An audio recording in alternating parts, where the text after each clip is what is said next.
係啦，講到窗方面咧，都要問下啲專家啦。而家電話入面咧就有香港驗窗中心高級技術總監伍文康喺度嘅。早晨，早晨，係早晨啊，主持係嗱，不如講下頭先嗰個情況先啦。譬如好似尋晚咁，哇，大風度咧，隻窗明明鎖咗嘅，都吹開咗。咁係因為太大風啦，定係個鎖可能本身有少少事咧？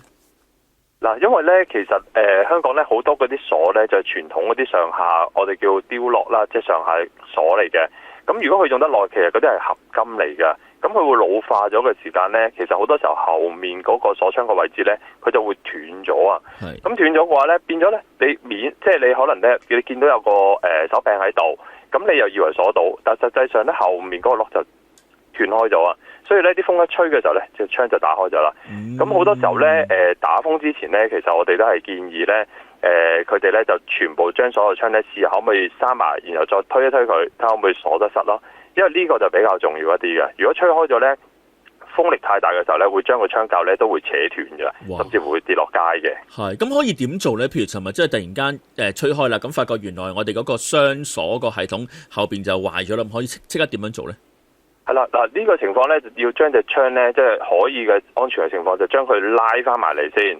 拉翻埋嚟之後咧，就揾一啲嘅繩索咧，將佢咧就捆綁咗佢，或者如果有索帶嘅話咧，就將佢索翻實佢，等佢咧唔好再俾啲風咧再吹翻開啦。即係用翻啲原始少少嘅方法，用繩反而最穩陣啊，係嘛？係啦。我哋尋日都有訪問過啲專家關於玻璃究竟黐唔黐膠紙好咧？我哋上網都見到眾說紛紜，你嘅諗法係點樣呢？嗱，其實咧，我哋嘅睇法就係，如果你係一個傳統嘅玻璃，即係如果傳統嘅玻璃咧，因為佢俾風吹爆咗嘅時候咧，佢會出現一個好似刀疤嘅裂痕咁，一條好長嘅裂痕嘅，甚至會擊碎咗佢嘅。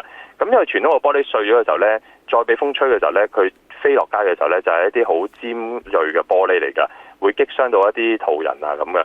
咁所以如果你唔係一啲嘅強化玻璃咧，其實如果黐住佢嘅話咧，萬一佢真係爆嘅時候咧，佢嗰啲玻璃碎咧都有機會俾啲膠紙咧黐實佢，可以做一個保護嘅。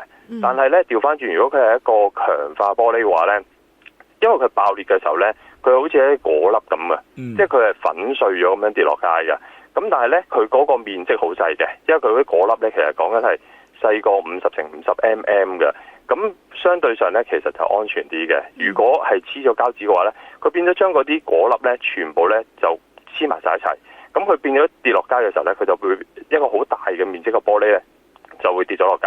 咁其實相對上就會危險啲嘅。呢個都從尋日我哋訪問啲專家個意見相似嘅，即係簡單講就係，如果係強化玻璃就唔好黐啦，因為你本來佢安全咧，你令佢危險咗。傳統玻璃可以繼續黐，不過咧，尋日都有提，如果黐傳統玻璃咧，唔好淨係黐玻璃，黐埋個窗框係嘛？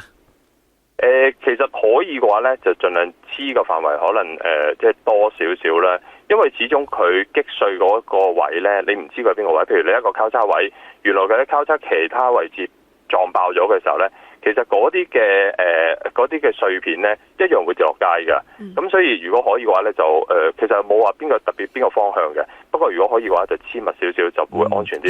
因為其實防止佢爆嗰下咧，嗰啲碎粒飛落街。嗱，一個現實嘅問題，尋日何永賢局長上嚟都有分享嘅。佢話佢用錯咗啲可能好耐冇嘅膠紙，哇，黐嗰下冇所謂，搣之後先辛苦，要揾天拿水啦，其他啦抹翻隻窗。用咩膠紙黐係最安全，亦都容易清理嘅咧？其實通常就用翻3M 嗰啲皺紋膠紙，咁嗰啲咧就你搣嘅時候咧，即係清潔嘅時候亦都會方便好多嘅，即係佢唔會咁容易會有漬嘅喺度咯。嗱好啦，咁啊不如又講下啦。如果真係有啲屋苑或者自己屋企咁唔好彩個窗陣間嗱，因為大家要記住啊，最強嘅風係尚未來到嘅，嚟緊呢1-2個鐘頭咧先至係最勁嘅風。如果真係吹爛咗佢個窗咧，即刻應該要點樣做啊？嗱，如果真係譬如吹爛咗，可能係玻璃爆裂，或者真係可能成隻窗吹咗落街嘅時候咧，如果佢本身屋苑係有物業管理嘅話咧，其實最直接個方法咧就即刻揾翻物業管理嗰個求助，因為好多時候屋苑咧都會有啲可能木板啊，或者一啲有啲物料咧佢預備咗喺度嘅，咁佢哋咧可以上去幫佢即係封翻住個窗先，佢哋有啲牛皮膠紙啊幫你封實咗先，咁即係做一個保護先咯。我哋咧尋日都好多聽眾揾我哋，想知究竟點樣先知嗱，普通市民啦，冇專業知識啦，點先知道自己屋企嗰塊玻璃係唔係強化玻璃，使唔使黐膠紙咧？其實可唔可以判斷到嘅咧？我哋其實強化玻璃咧，憑肉眼睇咧，要好有經驗嘅師傅咧，先至可以睇得到嘅。因為就咁睇唔到嘅。但係如果你係最簡單容易睇到咧，通常強化玻璃咧，佢啲角位嘅位置咧，即係四邊嘅角位咧，佢會印咗一個刻咗一個 logo 㗎。你會見到個玻璃咧，如果一個圓形嘅 logo，或者寫住咧係一個強化玻璃，英文寫住嘅。咁咧嗰件玻璃咧就基本上都係強化嘅。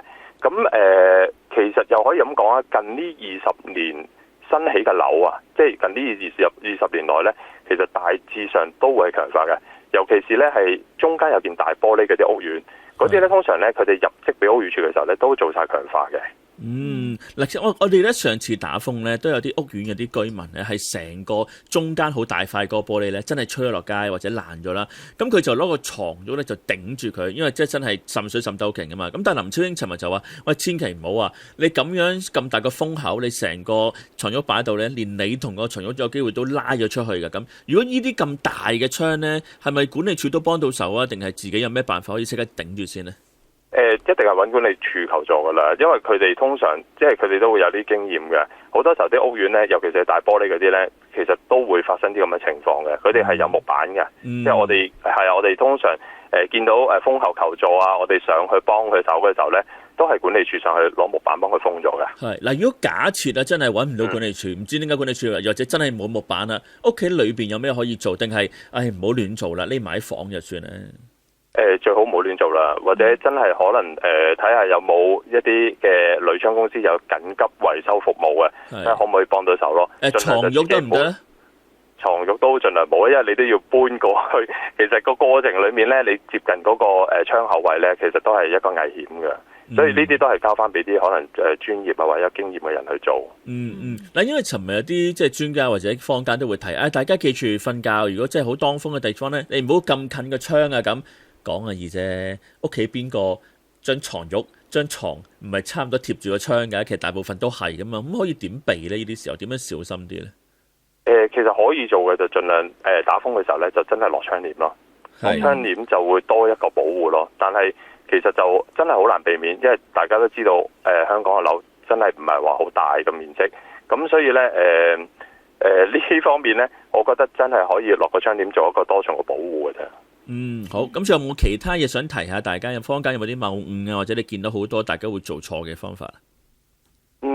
其實咧，我覺得咧喺打風之前咧，都係好似啱啱一開始所講啦。其實我建議翻啲市民咧喺打風之前咧，檢查晒所有窗戶先，全部將佢試下啲窗可唔可以鎖得實先。呢個咧係一個好重要嘅情況，因為點解咧？